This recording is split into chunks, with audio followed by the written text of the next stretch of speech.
Fala pessoal, começando aí mais um vídeo do nosso quadro Panorama Semanal, onde eu vou compartilhar com vocês análise dos ativos que eu entendo estar interessante que podem gerar boas oportunidades de trade para a semana, beleza? Então, se você ainda não é inscrito aí no canal, inscreva-se aqui embaixo, deixa aí o seu joinha, que é a maneira com que você consegue ajudar o nosso trabalho desse lado e o YouTube entregar esse conteúdo para mais pessoas, beleza? Lembrando que se você quiser ver análise de algum ativo em específico, é só estar deixando aqui nos comentários o ativo e o tempo gráfico desejado, que eu trago análise para a próxima semana, beleza? Dito isso, vale lembrar que agora a gente tem aí um serviço especializado de consultoria, tá? Com o Thiago Crux, que tem mais de 20 anos de experiência dentro do mercado financeiro. As informações vocês já encontram direto lá no nosso site, na parte de consultoria. Então, para você que quer definir o seu perfil de investidor, ter análise da sua carteira de investimentos, caso precise ser feito um rebalanceamento, uma análise totalmente especializada, né, um plano personalizado, com acompanhamento, ou seja, algumas reuniões personalizadas também, seguido de um suporte. Então, tudo isso você já encontra direto no nosso site, como vai funcionar. Aqui tem os feedbacks, né? E aqui o desempenho aí das nossas estratégias frente ao Ibovespa no mesmo período, que é sempre bem atualizado, beleza? E também, antes da gente partir para o gráfico, tá rolando aí um cupom, tá, pessoal? O cupom de rentabilidade com 60% off à vista no boleto e 50% off no cartão em até 12 vezes para poder aproveitar e assinar os nossos produtos, tá? Então, para receber ponto de entrada, ponto de saída, ponto de parcial, gerenciamento de risco, o quanto alocar em cada operação, saída parcial, alvo final, vídeos, todo final do pregão apenas para clientes aqui atualizando a nossa carteira, o contexto gráfico dos ativos, né? Então, tudo isso já incluído aí dentro desse pacote aí de cupom, beleza? Fala bônus, né? Cupom. Chega de enrolação, vamos pro gráfico agora, tá, pessoal? A gente tem o Ibovespa, que perdeu força durante a semana, né? Então, ele tinha aqui a esperança de fazer um pivô de alta, né, que seria nessa região, acabou falhando, perdeu força, fez um pivô de baixa e agora a gente passa a mirar alvos mais para baixo, dado que a expectativa voltou, né, negativa de curto prazo. O primeiro suporte que a gente tem é na região dos 123.500. Fazendo um fechamento abaixo dos 123.500, é acionado um pivô de baixa lá no semanal, que a gente já vai dar uma olhada. E aí abre espaço para buscar os 117.800, depois 114, e aí base principal aqui, olha, quem sabe o Bovespa voltar lá para a região dos 111 mil pontos, tá? Mas, né, vale lembrar, deixa eu colocar aqui no semanal, a gente tem um ponto de suporte importante, que foi o antigo ponto de resistência nessa região dos 121. Então tem que ver se ele vai se segurar nessa região do 121 ou vai passar direto aqui em direção ao suporte lá dos 112, 111 mil pontos, tá? Mas de qualquer maneira o viés já passou a abrir mais negativo agora no curto prazo. A gente teve aqui uma força vendedora na barra semanal, bem feia, né? Então ficou um cenário aí mais feio pro nosso Ibovespa, tá? Dito isso, vamos dar uma olhada rápida no dólar. Né, o dólar, caso faça o rompimento dos 5.187, abre espaço para ir buscar a região dos 5.330. Né, a gente vê o dólar aí com a possibilidade de um pivô de alta e a gente sabe que bolsa para baixo, dólar para cima. Tá? Isso não é uma regra, mas na maioria das vezes a gente olha com essa visão aí contrária, ok? Dando uma olhada rápida agora nos índices que são mais relevantes, a gente tem um índice financeiro que já fez um pivô de baixa e agora passa a mirar os 12 mil pontos, depois 11.460. Índice imobiliário também fraco, enroscado nessa região, bem feio. Zona de suporte 820. Caso perca os 820, passa a mirar suporte principal no 770. E para cima, resistência principal na faixa dos 940. Índice de consumo também tentou aqui fazer o rompimento do canalzinho de baixo, acabou frustrando. Passa aí ficar com viés negativo novamente. Tem suporte importante nos 2.660. Caso faça um fechamento abaixo disso, passa a mirar suporte principal lá na região dos 2.500 pontos, tá? O índice IEX, que é o índice de elétrica, é o único que ainda segue dentro de um padrão de tendência de alta no curto prazo, né? Trabalhando aqui com topos e fundos ascendentes, mas a gente já começa a ver fraqueza também, né? Caso volte a negociar abaixo do canal aqui, tem alvo no suporte dos 87.440 e depois lá embaixo novamente nos 84.800, tá? Já o índice MAT, que é o índice de materiais básicos, ainda segue travado, né? Tem zona de suporte nos 5.540 e resistência lá na faixa dos 6.100. Agora sim, partindo para os ativos que eu entendo estar interessante, a gente tem Petrobras, tá? Com a possibilidade de um pivô de baixa. Seria aqui um trade de pivô mesmo, né? Perdendo aqui a região dos 36,40, eu vejo a possibilidade de venda em Petrobras. O stop no topo anterior aqui, né, na região dos 37,70, que me dá um stop de 3,5%, tentando pegar um movimento pelo menos até esse fundo aqui, né, olha, dos 32,73, o que dá um upside de 9,26, né, basicamente 3, 3,5 para 1 a relação de risco-retorno. Vale lembrar que tem a média móvel de 200 um pouco antes, né, que já dá um upside de 6% até a média móvel de 200. Então pode pensar em fazer uma parcial aqui próximo dos 34,20, depois tentar carregar até a zona de suporte, que já dá um trade aí bem interessante, né? A gente vê que no semanal deixou uma barra bem feia da semana retrasada aqui de venda, bastante pressão vendedora dentro do ativo, né? Então vejo a possibilidade aí de tentar pegar uma venda com um stop bem curto, encaixado em Petri 4, tá? Outro ativo que pode ficar interessante é YouTube, né? YouTube, deixa eu tirar as médias aqui. A gente tem aqui a possibilidade de um oco, né? Então um ombro cabeça a ombro, que é um padrão de reversão em cima de um nível de resistência de um canal de alta, né? Então o que a gente tem aqui, eita, vamos lá, peraí. Ó, ombro, cabeça e pode ser a formação de um novo ombro aqui nessa região que, se acionado, me dá um alvo lá para a região dos R$ 28 em YouTube, tá? Vale lembrar que para acionar aqui esse oco, o ativo tem que romper essa linha de pescoço e fazer um fechamento abaixo dos 31,17, né? Aí aqui vai ter que avaliar, quando houver esse rompimento lá pelo gráfico diário, como que vai ser feito, tá? Porque olhando o diário e mesmo o semanal ainda não tem um ponto claro de entrada. Né? Aqui no diário ele está muito esticado das duas médias de curto prazo, próximo da zona de suporte. Vamos ter que ver se ele vai testar essa zona de suporte aqui, olha, ficar enroscado aqui, uma acumulaçãozinha para depois tentar fazer um pivô, ou se ele vai rasgar aqui direto, né? E aí sim voltar aqui para fazer um pullback e depois fazer um pivô, se de fato confirmar esse oco, tá? Por enquanto ainda não vejo o ponto de entrada claro, é mais para acompanhamento YouTube 4, tá? Outro ativo aí interessante, CCRO3, né? Então a gente vê que é um ativo que quebrou totalmente a estrutura que vinha desenhando, né? Que estava desenhando de alta, que foi essa movimentação para trás. Então a gente teve aqui uma forte movimentação de alta do papel. Ele fez um processo de correção, tentou ir para romper topo, acabou falhando, deixou aqui basicamente um topo, né? Olha, na mesma região que o outro topo.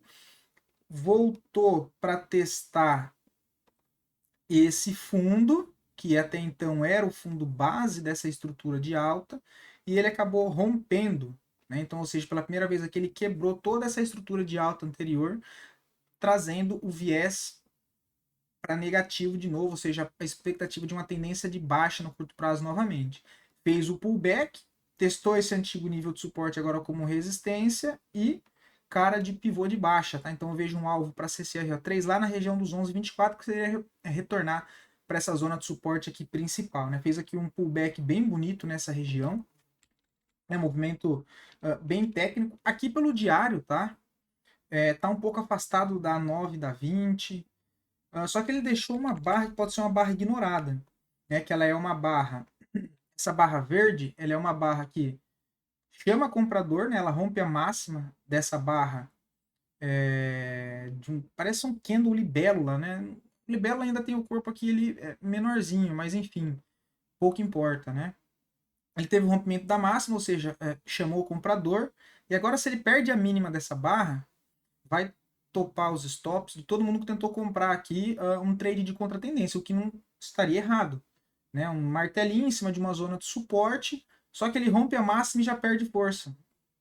Então, se perde a mínima aqui dos 12,7, eu vejo uma possibilidade de venda. Um trade bem curto, tá? No 12,07 eu vejo uma venda em CCLR3 e o stop na própria máxima dessa barra vermelha, né? Que seria um stop nos 12,39, né? Então seria aí Um stop de 2,72, né, para tentar carregar até a região dos 11,40, 11,30, que tem aqui também a projeção do pivô, olha, me dá um upside de 6, até aqui embaixo nos 11,20, 11,25, né, 11,30, 6,74 com stop de 2,70, basicamente aí 3 para 1 também, seguindo a tendência principal agora de prazo que passa a ser de baixa para CCRO3 e no gráfico semanal. Só me incomoda essa média móvel de 200 aqui, né? Me incomoda essa média móvel de 200 aqui no semanal, mas ela acionou uma bandeirinha, né? Olha, então, ó, movimento de baixa, uma bandeira de baixa aqui no semanal que foi acionado nessa barra. Então, a favor do semanal, ainda apostaria aqui já na continuidade da movimentação para voltar a testar essa base de suporte principal aqui, tá? Então, acho interessante ainda. Apesar de me acomodar, de me incomodar um pouco, eu ainda, né, acho assim interessante a CCRO3, tá? Porque aqui no OBV ela já perdeu esse fundo, tá vendo? Então no OBV, olha, ela já perdeu esse fundo, que aqui no preço ela só violou, né? E já foi embora. Então, veja a possibilidade aí de boa em CCRO3. Outro ativo é CSNA, agora já numa tentativa de possível compra, tá? É um ativo que veio caindo bastante no último mês, mas a gente começa a ver aqui a possibilidade de uma deriva, né? Olha, de uma deriva nessa região. No gráfico semanal, ela ainda segue trabalhando dentro desse movimento. Uma movimentação de alta em linha reta, né? Aqui teve a quebra de estrutura também, olha, para baixo, ok. Quebrou aqui o fundo, topo descendente, a tendência de baixa. Só que aqui pode ser, quem sabe, a formação, né? A gente tem um fundo dessa antiga movimentação. E aqui, olha, pode ser a formação de um fundo ascendente, para tentar fazer mais uma movimentação aí de alta, tá? Pode ser a formação de um fundo. Porque, olhando o mensal, lembrando que faltam poucos dias para o fechamento do gráfico mensal, a gente vê a possibilidade de uma correção aqui no gráfico mensal, né? Então, olha, movimento de alta, processo de correção, possivelmente, olha, cara de fechar no gráfico mensal com um doji, tá? Com um doji. Então, eu entendo estar interessante, né? Apesar de não ter nenhum sinal claro ainda, o gráfico diário muito embananado, né? Eu gostaria de ver um rompimento dessa média móvel de 200 no gráfico diário dos 13,94. É uma barra de força fechando aqui para cima. Eu assim não dá, né? Sim, olha, uma barra de força fechando aqui para cima seria interessante, né? Uma barra de ignição. Ou então aguardar o rompimento e um pivô, seguido de um pivô, né? Ele rompe toda essa região, volta aqui, dá uma enroscada aqui e aí faz um pivô. Também é bem interessante. Ainda não vejo um sinal claro, mas é um ativo que eu também entendo estar interessante para se acompanhar. Tá?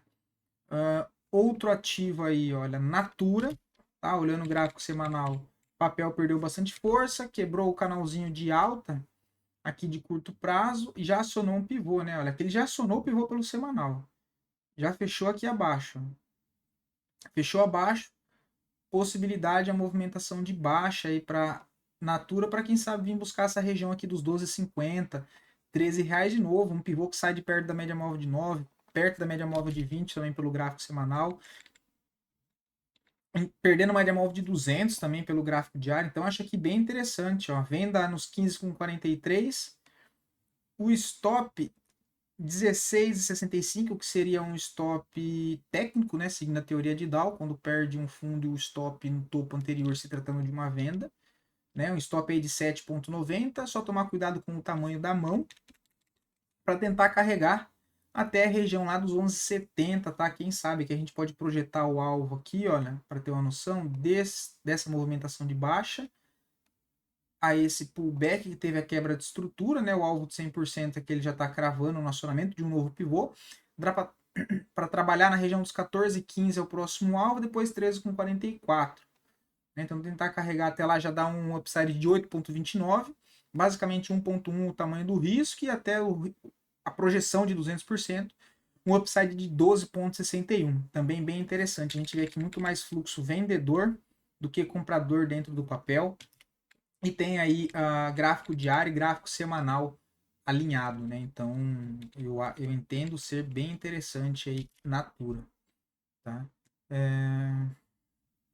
Outro ativo aqui, Alos 3, também acho interessante, né? A gente vê pelo semanal um ativo que no curto prazo está dentro de uma tendência de baixa, né? Dentro desse canalzinho. No semanal aqui ele já acionou um trade de correção, tá? Olha. Porque ele faz essa movimentação de alta, né? Então,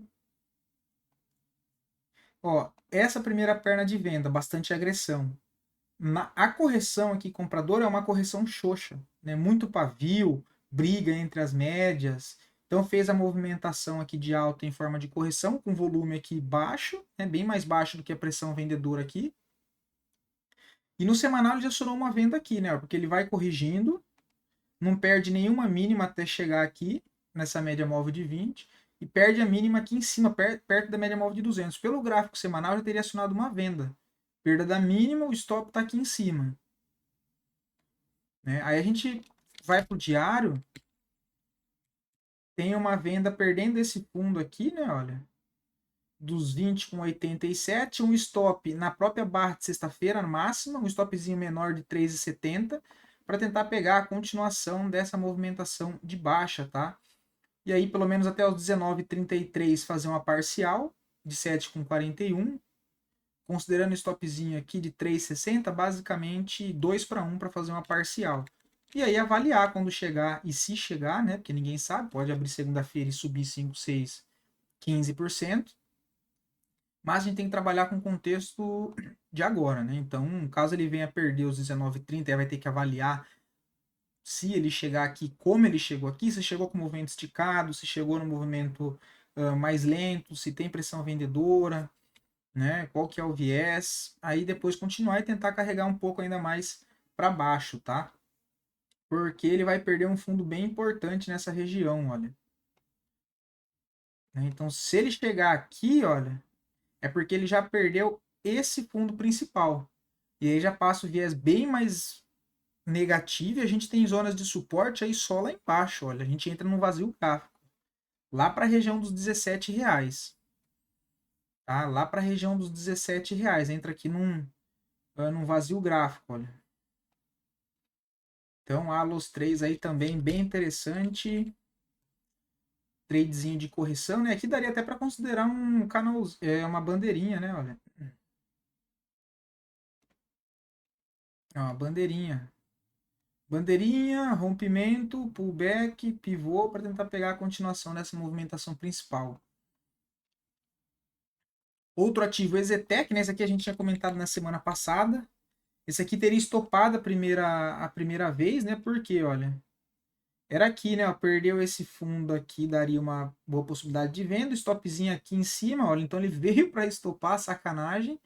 Só que logo em seguida ele já deixa uma barra de ignição de novo vendedora, né? Então logo em seguida ele já deixa aqui uma barra vendedora, olha. Perdeu a mínima, já daria uma venda com stop na máxima. E vai embora. 6% de upside. E o alvo ainda principal segue sendo lá embaixo, né? A região dos 11,55, que é um suporte bem longe, ó, de médio prazo. Né? No semanal também fechou a semana acionando um pivô de baixa. Bem interessante a Exetec 3, né? Aqui novamente, olha, e vender nos 13,01, dá um stop lá em cima de 9,11, aí tem que ajustar a mão, né? Não, pelo menos no meu caso, não dá para entrar com a mão cheia, acho 9% muito desproporcional para swing trade, então tem que ajustar o tamanho da mão. Porque assim, pessoal, tem que entender que aqui são comentados de maneira educacional os contextos em que podem surgir boas oportunidades, tá? Que podem surgir boa oportunidade. Então, tamanho de mão, risco, tamanho de stop, tudo isso tem que ser feito, né? É muito pessoal. Né? Tem pessoas que preferem stop longo, tem pessoas que preferem stop curto. Bom, eu vou ter um stop longo, ok, faz sentido. Mas então eu não vou entrar 100% da mão que eu entraria numa operação normal. Eu vou diminuir a mão, vou entrar com 50% da mão para equivaler o risco. né? Então tem tudo isso, né? Não é só entrar de qualquer jeito, não é sair de qualquer jeito. Você tem que saber o que você está fazendo. Por que que eu estou entrando? Por que que eu estou saindo? Por que que minha parcial é em X, não é em Y? Por que que meu alvo é no Y e não é no M? Tudo tem um porquê, né? E não só entrar ah, vou entrar aqui vendido e não calculo o tamanho do risco. Então é bem importante entender isso, tá? A gente tem o pré-trade, tem o durante o trade e tem o pós-trade, né? Então tudo isso tem que ser feito de maneira ah, racional, né? Ou pelo menos o mais racional possível com menos emoção, que às vezes, né, você entra de qualquer jeito, sai de qualquer jeito e você nunca sabe o que você está fazendo ou por que você fez. E aí é difícil você conseguir metrificar aquilo e também conseguir se posicionar dentro do mercado, porque vão aparecer as outras oportunidades. Então você usa as suas entradas exatamente para conseguir calcular e mapear ah, os cenários em que aquilo fez sentido, em que andou bem, se deu errado, o porquê que deu errado, né? E às vezes nem tem um porquê, porque às vezes tem tudo certinho dentro da sua estratégia, o mercado anda ao contrário, às vezes tem um trade ali que não tá tão bonito e você acaba entrando e ele anda bastante, né? Então, por isso tem que sempre olhar os dois lados, tá? E não olhar só o lado que seria o ganho, mas sim principalmente o lado que seria a perca, né? Até onde eu posso perder, até onde eu me limito tomar um stop que não vai prejudicar o meu emocional e muito menos o meu capital total que eu destinei para operar esse modelo operacional, tá? Então tudo isso faz parte de um plano, de uma estratégia de trade, porque apesar de swing trade ser uma estratégia focada para trade de curto prazo, o planejamento ele tem que ser de médio para longo prazo, indiferente se é estratégia para curto prazo. Tá? É bem importante lembrar isso. Mas acho bem interessante a Zetec também. Carrefour também é interessantíssimo. Olha, já pegou o pivô aqui embaixo. Já pegou o pivô aqui em cima, na verdade. Fez um pullback de novo, acionou aqui, olha. Né? Acionou aqui, então, caso tenha alguém na venda, o stop fica lá na região dos 10,91 e alvo pelo semanal retornar lá para os 8,30. Tá bem fraco o papel. Não vejo ponto de entrada aqui em Carrefour ainda. Separei aqui mais para comentar, porque tecnicamente é um ativo bem bonito. Tá? Ele perdeu o fundo aqui em cima e segue com alvo 9,27, depois região dos 8,50. E o último ativo aqui, TIM3, tá? Pelo semanal, deixou uma barra de ignição na semana retrasada. É uma baita de uma barra vendedora, uma barra ignorada, essa barrinha verde. E semana passada já fechou aqui acionando uma nova possibilidade de venda. 16,44 eu vejo uma venda, né? Já na mínima, o stop na máxima da barra anterior, né? Então lá para os 17,46 para tentar carregar o trade até os 14,63, o que me dá um upside de 11% contra um stop de 6. Então basicamente aí 2 para 1, tá bem interessante. Team 3 seria tentar carregar, deixa eu tirar essas médias, para o antigo nível de resistência que era importante e agora deve funcionar como importante suporte no eventual reteste aqui para essa região lá dos 14,60, tá? Então bem interessante aí Team 3 também, beleza? Então esse foi mais um panorama semanal, tá pessoal? Eu espero poder estar ajudando vocês com esses conteúdos e se puderem me deixar um feedback, se vocês têm entendido bem essa questão de leitura de contexto, de estrutura de alta, estrutura de baixa, a questão do stop loss, de ajustar a mão, todos esses detalhes que são bem importantes para se utilizar no dia a dia, beleza? Então até a próxima e bons trades aí para todos.